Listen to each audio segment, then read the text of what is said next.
Friends, welcome to my channel.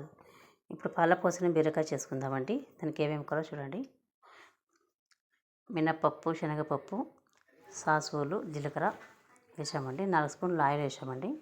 అందులోకి వేసుకొని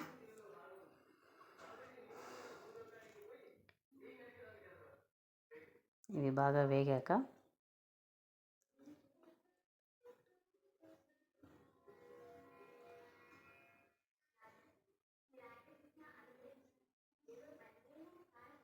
onion వేసానండి.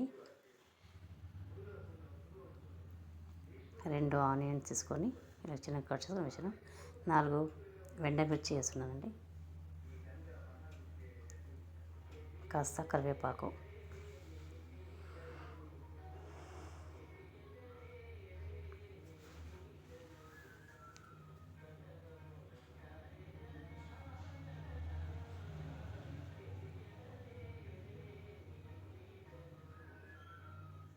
ఇది కొంచెం దూరగా వేయించుకున్నామండి. ఇది వేగాక కొంచెం వెల్లుల్లి కచ్చపచ్చ దంచుకున్నాం వేసుకున్నాం. మళ్ళీ బీరకాయ చిన్నగా ముక్కలు కట్ చేసుకొని ఉప్పేసి కాస్త కలుపుకొని దాని నీళ్ళంతా తీసేయాలండి. అది తీసేసి వేసి మళ్ళీ కొంచెం పసుపొడి వేస్తున్నాను.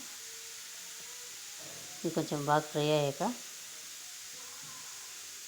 ఇంత మాత్రం ఫ్రై కావాలి. అందులోకి పాలు పోస్తున్నానండి.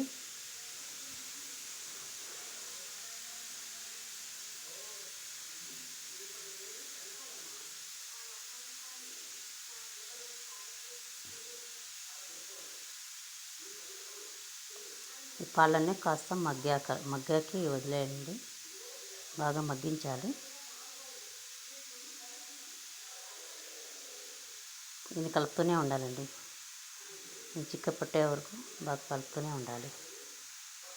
ఇలా చిక్కపడింది. ధనియాల పౌడర్, దానికి తగినంత ఉప్పు,